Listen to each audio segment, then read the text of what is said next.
Assalamu alaikum students, and I am Shumyla Kashif. All of you are welcome in the class of History of Arts, and this is your third lecture of Pyramid. And uh, we have done with the two topics of the Egyptian civilization.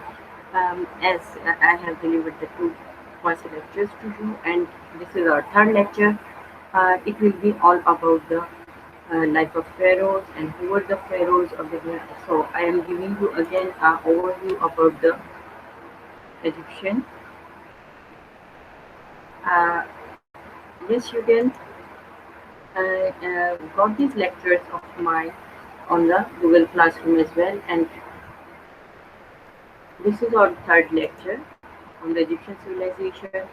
As you know, the pharaohs were the king of the Egyptian civilization. They were also called themselves the god of the country of the people.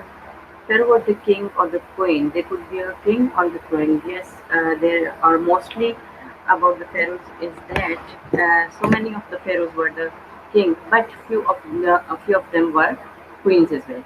Most pharaohs were men, but some well-known pharaohs such as Nefertiti and the Cleopatra were the were the women pharaohs.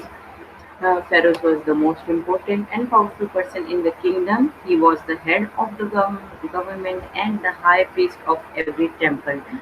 If we see as we have been discussed about the social pyramid of the Egyptian civilization, and you can see that the pharaoh stand above all the society, and they categorize if we categorize the social status of different people of different type of people. At this point, we see the pharaoh stands at top, and who are the pharaoh and what they do. Uh, they ran government, and they were the most powerful person of the country. Everyone had to obey him or her and pharaohs in the Egyptian society during the third and the fourth dynasty of the Old Kingdom, and as well as this is the time when the pharaohs were in the power. The Egyptians enjoyed a tremendous economic prosperity as well and the stability. The kings held a unique position in Egyptian society, was somewhere in between human and divine.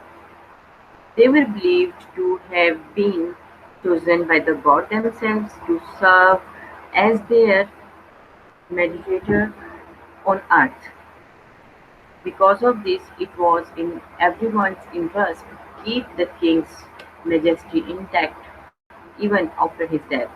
When he was believed to become Osiris, god of the dead, the new pharaoh in turn became the Horus, and after that the falcon god who served as protector, protector of sun god Ra.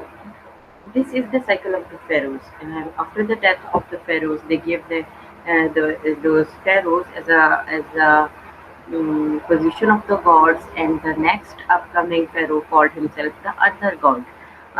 So अगर हम ये देखेंगे इनकी इनकी during their reign or during their power or their ruling, हर फेरो के time period में एक कोई एक गॉड था जो कि जिसको ये अपना सिंबल बना के रखते थे, और वो मोस्ट उसके सिंबल और उसकी राइटिंग और उसका साइन हर जगह फेरो के साथ नजर आता था. There were over 200 names of God in ancient Egypt. Some images of the god Egyptian god and goddesses shows them with a human body and the head of the bird or the animal. Animal were chosen to represent the power of the god. The bestest was the goddess of protection of the joy, pleasure, and pregnant women. Pharaoh used to be the king and of Egypt, and the queens were the pharaoh at that time.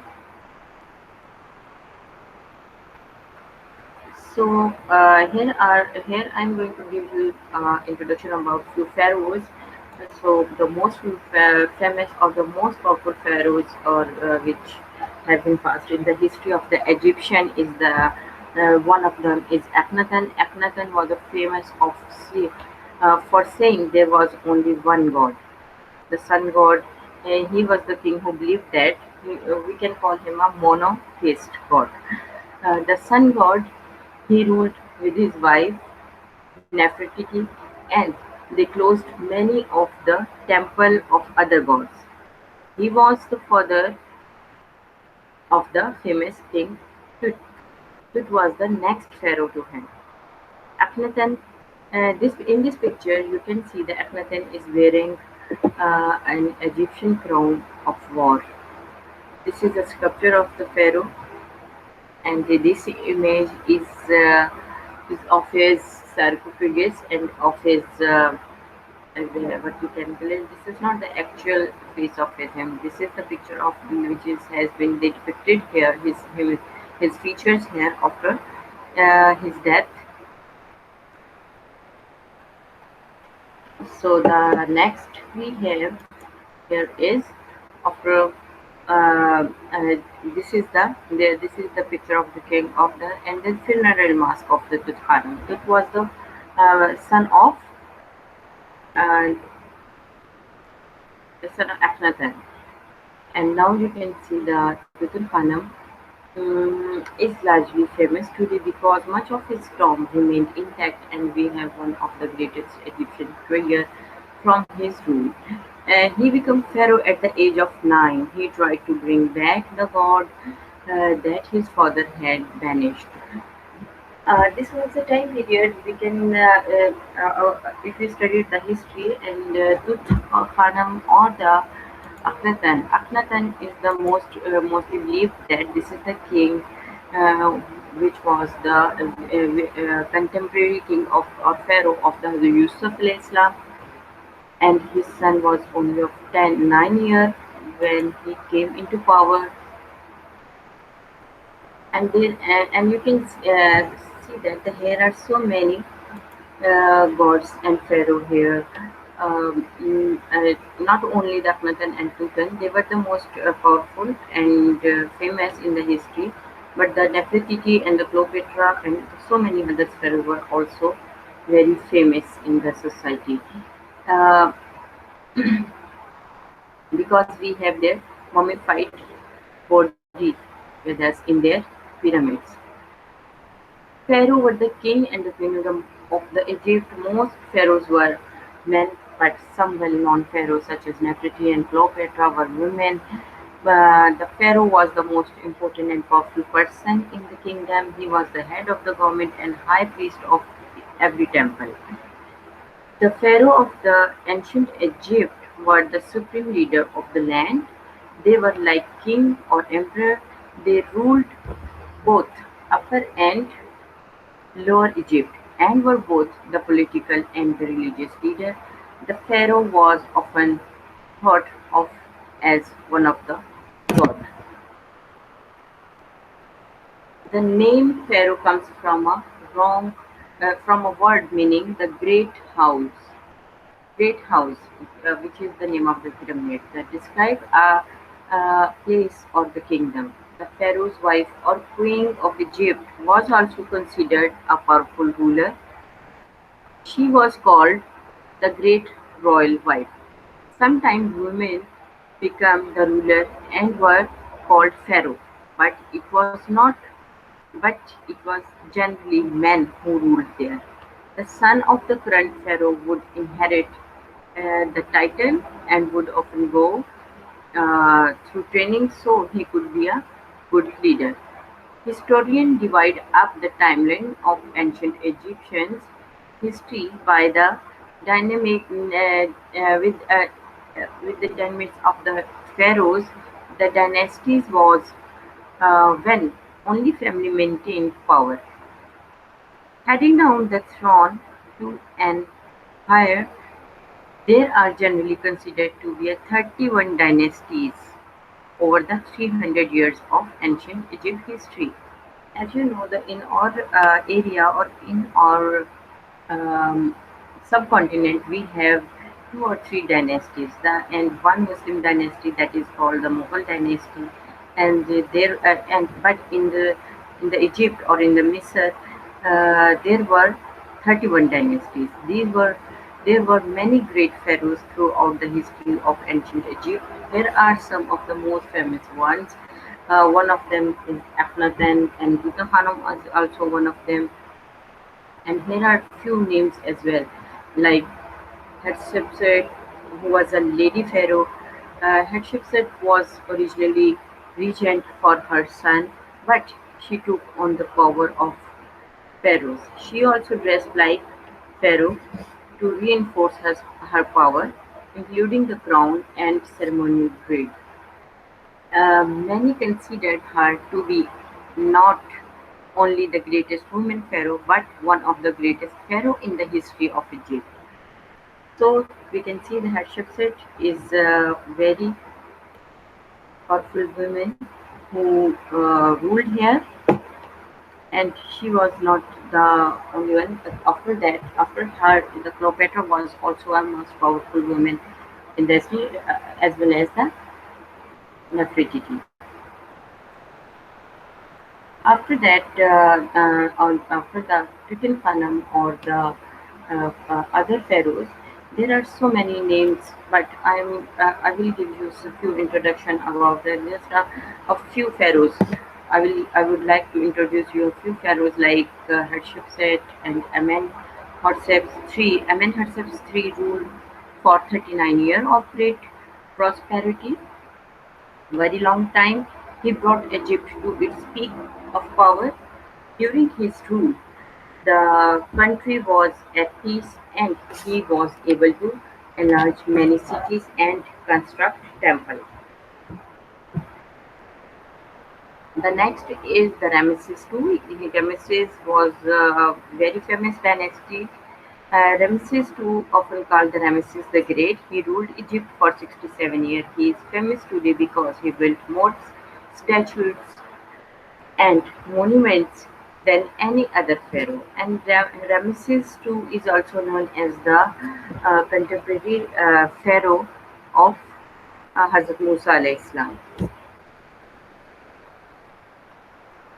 Cleopatra Cleopatra VII is often considered the last pharaoh of Egypt.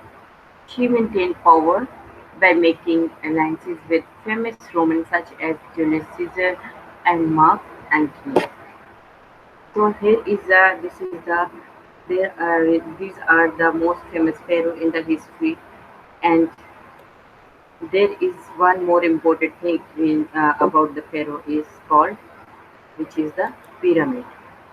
What is the pyramid? The Egyptian pyramids are ancient pyramids, pyramid-shaped masonry structure located in Egypt.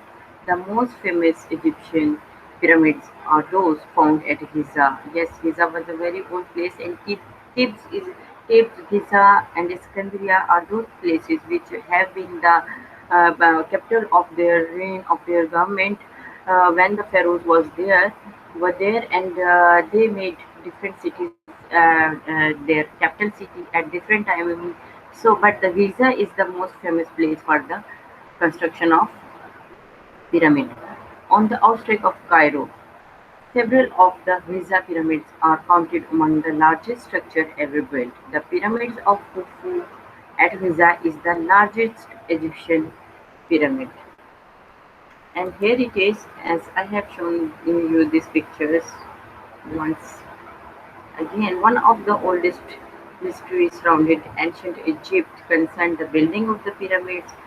How did humans move such massive blocks of stone using only the Stone Age tool? Yes, it is a mystery about the pyramids. The Egyptians left there thousands of illustrations depicting daily life, not only in the pyramids, but in the different temples and different buildings, and uh, so many where they have inscribed their language and their pictures, but they have never depicted about how did they make this uh, huge constructions. Several theories attempt to explain how pyramids were constructed, but for now the mystery has yet to be solved.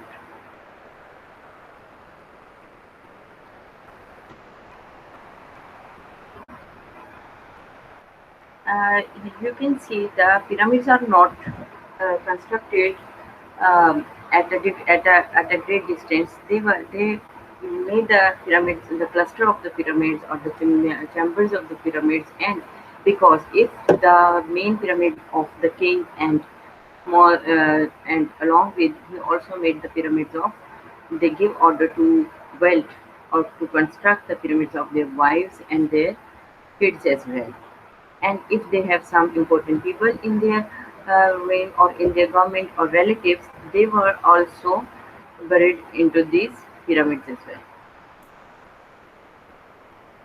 Ram theory is a very important theory which is considered is a mm, one which is considered it is in that it could be a truth or this theory is actually what about the pyramids have been made. One theory suggests that, and in this ram theory suggests that the ramps were used to haul the stone block on wooden sleds up the sides of the pyramid, and the ramp was lubricated with water to reduce the friction. So we can see that they made themselves ramp in the on the on in the construction of the pyramid, and they fixed smaller after as few as 10 men were needed to drag a stone block up the ramp. May have been several ramps on each side of the pyramid at different level, and a ramp may have been coiled around the pyramid as it grew in height.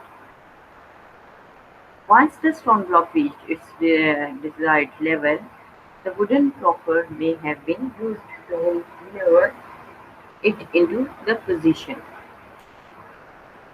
And we can see how they are building this pyramid, and they are making the ramp and with the wooden panel, and they make them wet and then slide these huge or massive blocks up with the ropes, and even and as I have told you about the according to the ramp theory, at least the 10 men are needed to slide the one block.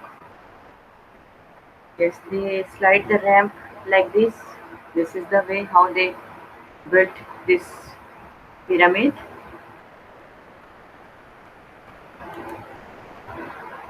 As they made a slide for the and they placed the block on this sled, and then stone sled, uh, stone block on sled, and they place this stone over it, and then they pull it by this rope.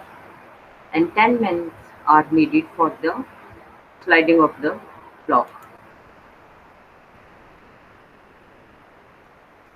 There is another picture, and we can see that there is the construction of the one of any pyramid is not the is not only by a single man, but it's a joint effort, or is that it needs a great manpower.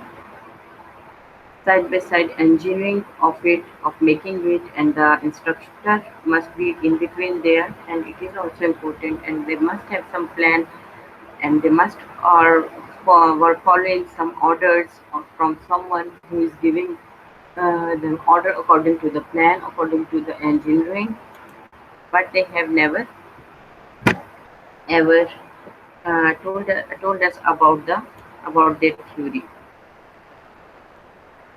Pyramids did not stand alone. They were part of a similarly complex. Yes, if they built a single pyramid, it is not stand alone. They made a chamber alongside it. The complex include a processional causeway that link the funeral temple to the pyramid, and they made the solar barracks buried the barks to बनती थी ये buried on the four side of the pyramids हुआ करती और ये इसलिए होती थी ताकि सन रे जैसे ही सूरज जैसे glue हो या जैसे sunrise हो, the first ray of the sun should come into the pyramid straight on the surface of king, and they buried on the four side of the pyramid, and The mastabas and smaller other small other, they made the construction with the alongside the uh, their uh, pyramid where the family of the king and the nobles were buried. If we can see then that there are some other pyramids as well. There, as I have shown you in the last picture, or we can see it in how did they make or how did they plan these pyramids overall. They do not only made a single construction of pyramid, they also made small construction as well. These were called the mastabas, and mastabas are for the queens or for their sons and for their relatives. This is the picture of how they plan this. They never debated about the pyramids. They made this pyramid like this, and they are giving their names, their ways, and their chambers and the chef. But after so many studies on the archaeological studies about the pyramids, we came to know after a long time that the inner structure of the pyramid is used to be like this. They made this wall-like enclosure around the pyramid, and these are mastabas. Eastern, they also have a boat, and they, this is not the only boat, but they have the other chambers as well. And we can see because why do they have this boat? They have this boat with the pit because boat pit in the eastern and boat pit in the uh, western. So these are at the east side. So they made also because this at this side we found the Nile. If we see the inner section of the chamber, inner section of the pyramid, you can see a uh, subterranean chamber. Subterranean chamber is here, and they made it at this time the upper side, and here is the entrance. This is the descending passage. These passage and these chamber are very narrow. It is very difficult to enter and move in these chambers. And this is an ascending passage. Here it is a descending passage. Entrance is here. And then we enter in another horizontal passage. So we can find here the queen chamber. Here is the mummified body of the queen. And then after these passages, and this passage is also going here from here, and after that a grand gallery start, which follow to the king's chamber with relieving chambers above. This passage is broader than these passages, and here is a air shaft as well. At this side is a air shaft for the sun rays,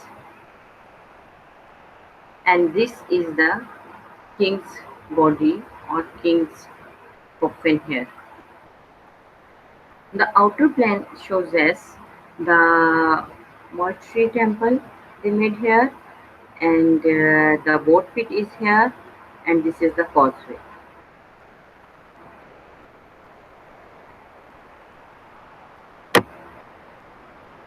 So this is about the pyramids and about their constructions and their um, mysteries. The next topic we are going to cover is about their clothing. The clothing is a very important part of their of those kings and queens. The beginning of the art of the weaving and the dyeing, art lost in antiquity. Mummy cloth of varying degree of fitness, still evidencing the dyer's skill, are preserved in many museums. Yes, we can. We are. This is not only the way of the way through the art, but also by their mummies. We come to know about their clothing, about their fashion, and about their fitness, and makeups, headgears, and so many things they believe to be buried with the dead bodies. The invention of the royal purple was perhaps as early as 1600 BC from the painted wall of tomb, temple, and other structures that have been protected from exposure to weather and from decorated surface of pottery. The chemical analysis often is able to give us knowledge of the materials used for such purposes. Thus, the pigment for the tomb of the Punic uh, at estimated to 2650 BC, the red pigment proved to be the iron oxide. They made in so many colors with the natural or by organics, by different organics. The hematite, a yellow considered of the clay containing iron, or yellow ochre, or the blue color was finely powdered glass, or they also got the royal blue color by grinding by the grinding of lapis lazuli stone. And a pale blue was a copper carbonate, uh, probably azurite. Green were the veracid, black was charcoal or bone black. The grey is they made a grey color by the limestone mixed with the charcoal. As this is the way they are making the grey color, and a quantity of the pigment remaining in the paint pot used in the decoration contained a mixture of hematite with limestone and clay. This is the way they are making the colors and their pigments and their dyeing for their clothing, and all this knowledge we come to know about is from their clothing and their antiquity in the museum.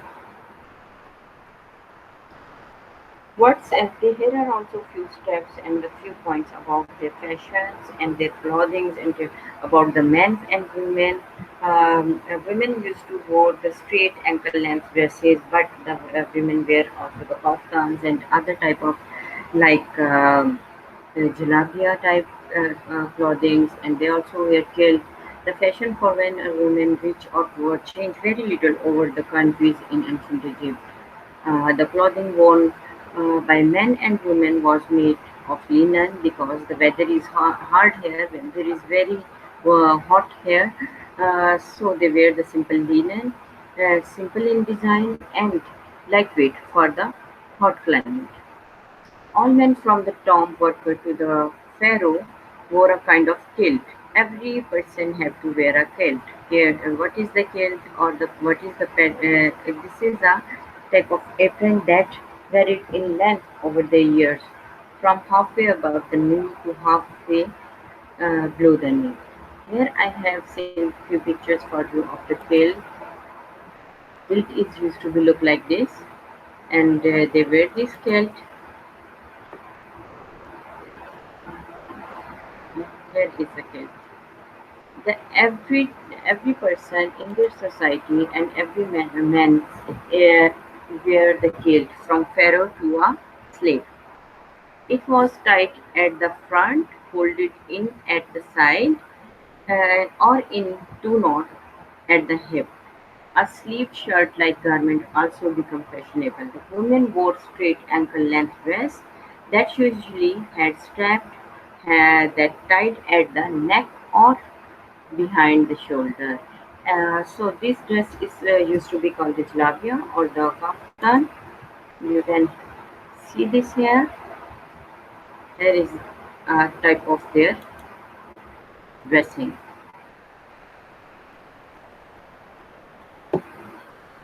So I would like to go back and to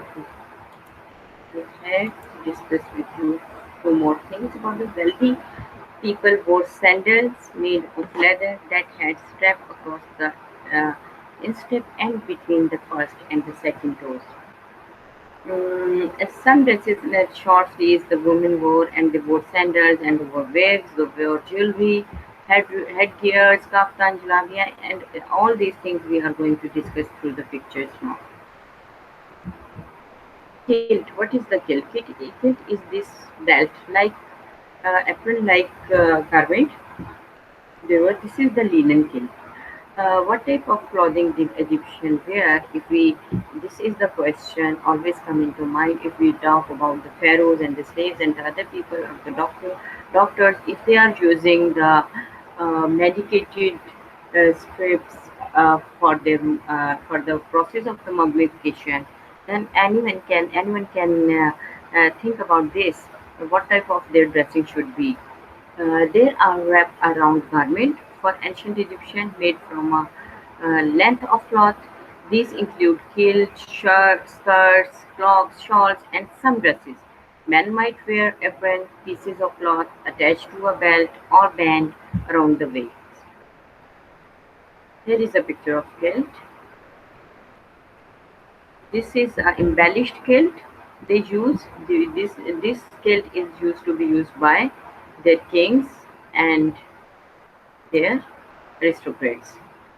Kaftan and jalabia is a very famous dress or type of dressing which is followed by the Egyptians, even by men and women as well. The most widespread of wear in Egyptian is the garment called kaftan and worn over the jalabia. Sometimes they wear this this kaftan over the jalabia. Jalabia is this type of long dress.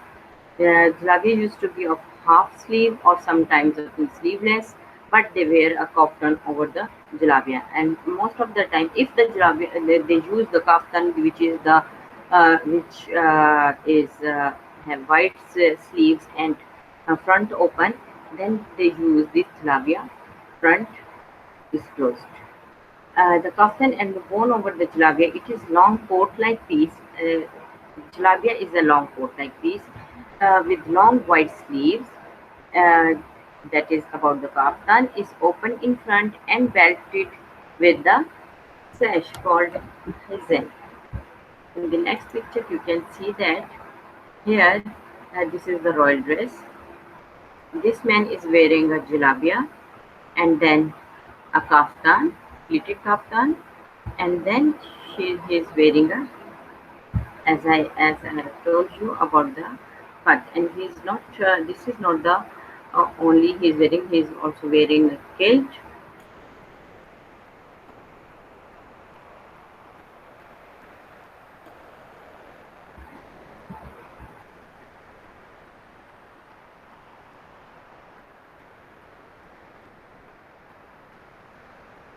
After, as you can see here, uh, he is wearing kilt. He is not wearing kilt, but Hyzen is that belt on with the buckle. This man is wearing a Hyzen, and he is not wearing a kilt. But uh, or belt or hyzen they always wear along with the gun. If they wear the kaftan, they always wear hyzen with it. And lock shoes, you can see the men wore half pleated kilt uh, worn around the body with the pleated section brought to the front. Pharaohs also wore a symbol of power, leopard skin. Otherwise, they do not use leather. The leather is forbidden in their temples. The slaves and the common people do not use leather, but sometimes only the pharaohs use leather products. They wore leather skin over their shoulder and a lion's tail hanging from their belt. On their head, they wore the Nimis head dress while the nobility wore the hat or headcloth. This is the thing which you can see in the next picture. These are the royal dressing. We can see this is an old picture of the kings. Restored picture, I think, from their temples and from their graves. The royal dresses we can see here, they are wearing a thin fabric linen, white linen, or dyed, or somewhere we can see the golden silk, and they are wearing kaftan, kilt, hijab, and they had are jalabians and kaftan.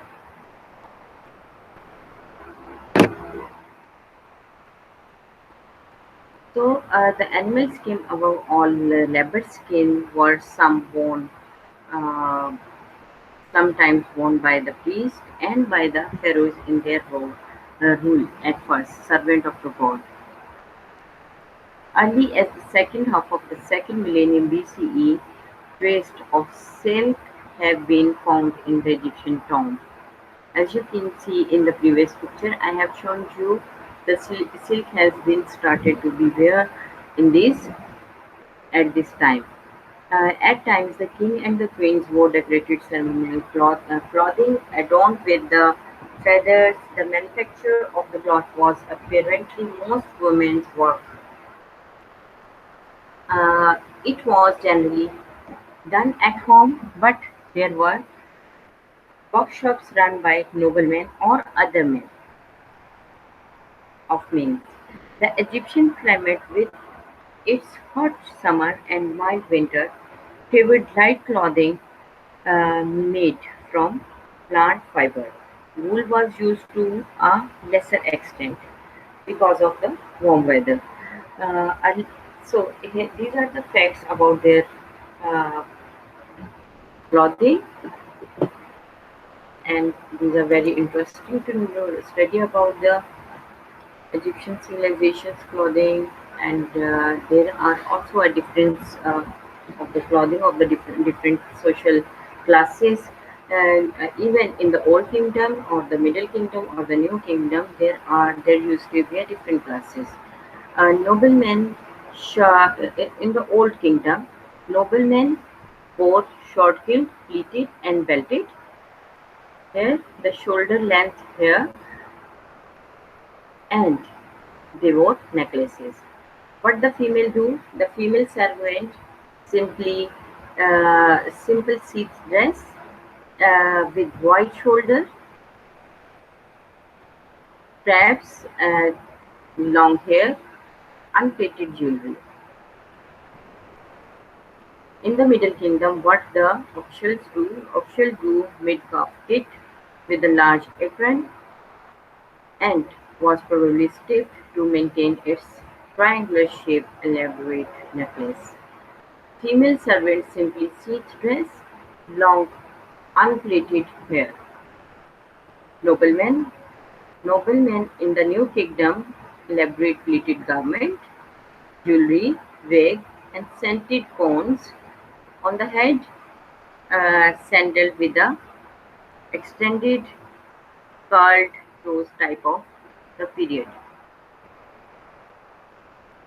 Noblemen at this time in the New Kingdom, elaborate gowns, they wore elaborated gowns, jewelry, plated wigs, hair ornament, and scented comb.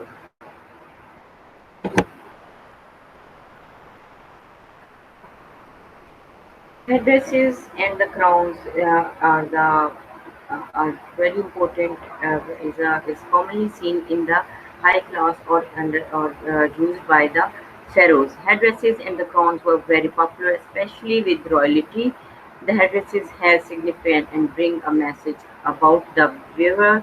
The pharaohs are always presented wearing crown, but whether this is a pictorial conventions or whether they did so in everyday life cannot be decided that it is always used by them or not. But through the pictorial depictions of the pharaohs and of the elite class, we come to know that they used to use the headdresses.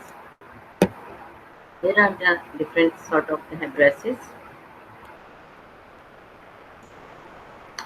Perfume, costumes, and hygiene in ancient Egypt was very popular at that time, and they are concerned about cosmetics and hygienes because the weather of the Egypt is very harsh and very rough because the Egypt is a part of the Africa, So they also do about the house hygienes. They made perfumes and they also use perfumes. Cosmetic is very important. They even plastered their face with the cosmetic materials. Egyptians were very concerned with the personal appearance and hygiene. Many copper mirrors. Mirror is the invention of the Egyptians, and we have found many poems, tweezers, perfumes from the tombs of the Egyptians. The Egyptians used to shave their head or their whole body on their facial. They also shave facial and body hair with copper razor. They used copper razor for their shavings. Uh, Occasionally or normally or mostly, the priests shaved off all body hair as part of their religious rituals of cleanliness before the god.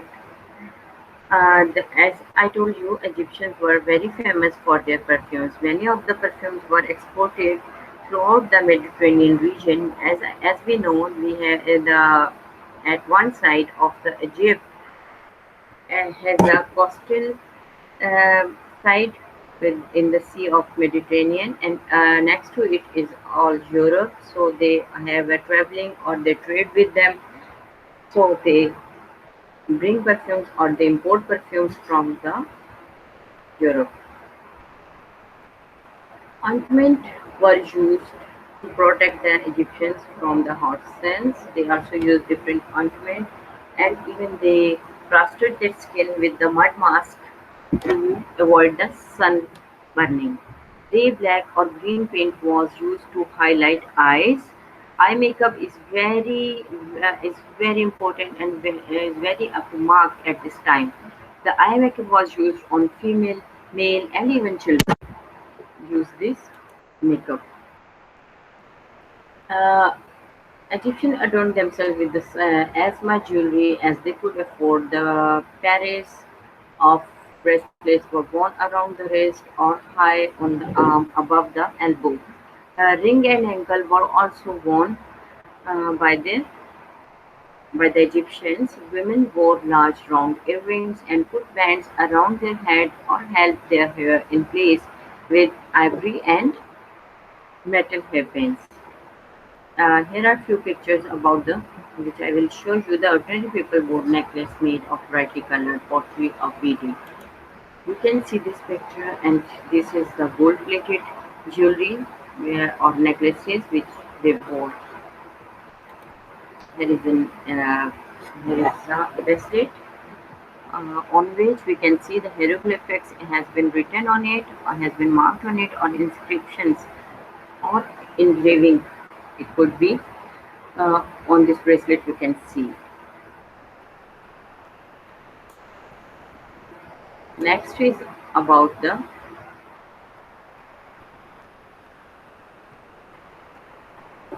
is all about their jewelry.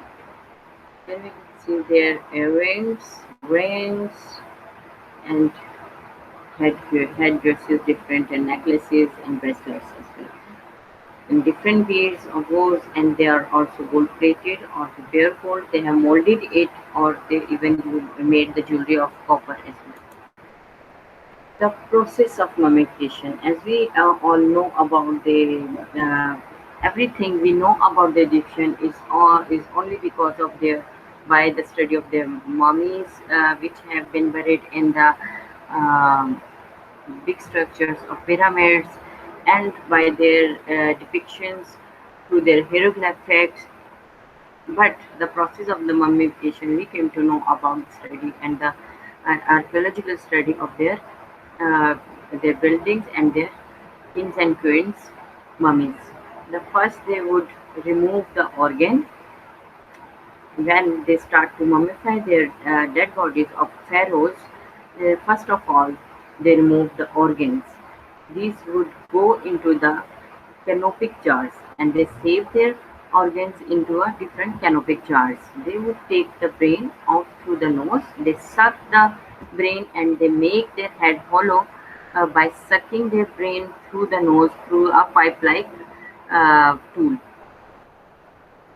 They pack the body with natron. Natron is a mixture of salt, Nile mud, and then they this is also a mixer. Yes, natron जो है वो सबसे पहले packing के लिए the body with natron यानी all over full body को वो एक सॉल्ट मिक्सचर लगा देते हैं, that will remove all the moisture, और इस तरह से जिस तरह बिल्कुल उनकी बॉडी से वो मॉइस्चर सक कर लेते हैं. After several week they would apply oil,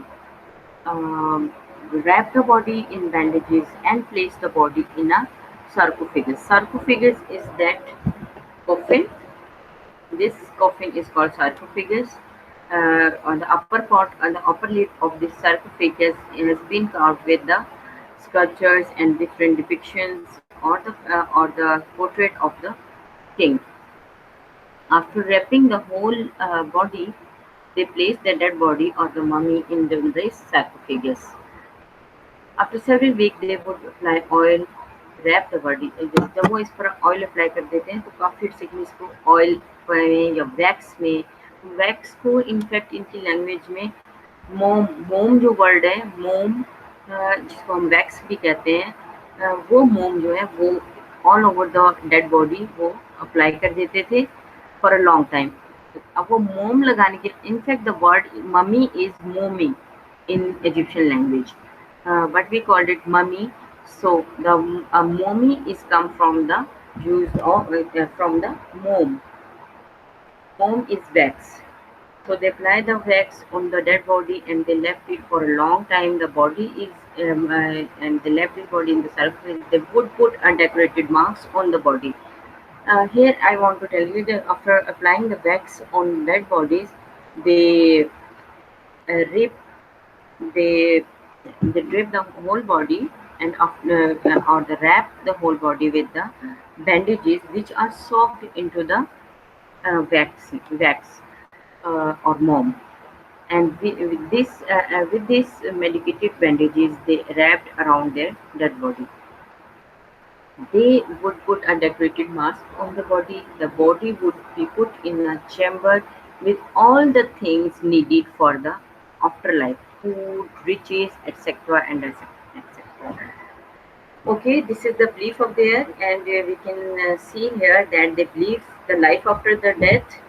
So they put everything that always in the use of the king or queen, or every material, every valuable things of the king and queens, they put into the chamber and they locked it forever. How do they this mummification? Here is the depiction. After applying a wax all over the body, after natron, after making it completely uh, out of the moisture, after sucking the moisture by natron and then applying wax, and they are wrapping the bandage all over the body carefully. And here you can see a sarcophagus is in process, and they are fixing it, and after wrapping him they will put his cover on it. Yes, I know it's a little bit weird picture, but it is important. This is the original picture of mummy. Here you can see the layers of their wrapping bandages, and how carefully and with layers they created this layer on the dead body. आप सोच सकते हैं कि अब तक जो इसको time गुजर चुका है वो तकरीबन 5000 साल गुजर चुके हैं. अगर ये प्रोसेस जो है मोमिफिकेशन का अगर 5-5 हजार साल तक इनकी डेड बॉडीज को प्रिजर्व कर सकता है, तो दिस इज देयर हाईएस्ट और the epic of their medical expertise.